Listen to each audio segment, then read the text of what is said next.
ভারতবর্ষে একটি ক্রিমিনাল মামলায় খুব কম করে ধরলেও বিচার পেতে সময় লাগে 2 বছর। আর এই 2 বছর ধরে চলে ট্রায়াল। তাহলে এই 2 বছর ট্রায়াল চলাকালীন অ্যাকিউজড মানে যার নামে অভিযোগ করা হয়েছে বা অভিযুক্ত, তাকে কি জেলে রাখা উচিত?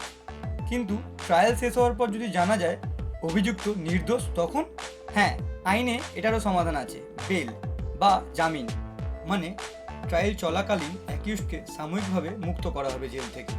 তার বদলে কোর্ট অ্যাকিউজডের থেকে নেবে টাকা বা তার property as a bail bond. भाई पैसा हो तो क्या कुछ नहीं हो सकता। না না, এমনটা একদম নয়। বেল পাওয়ার পরও অ্যাকিউজকে কিছু জিনিস মাথায় রাখতে হবে, না হলে তার বেল ক্যান্সেলও হতে পারে।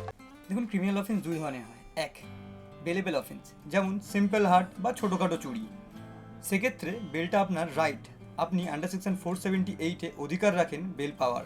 নন বেলেবল অফেন্স যেমন রেপ, মার্ডার, সেক্ষেত্রে সেকশন 480 অফ বিএনএসএস কোর্টকে ইনহারেন্ট পাওয়ার দেয় ডিসাইড করার যে আপনি বেল পাবেন কি পাবেন না।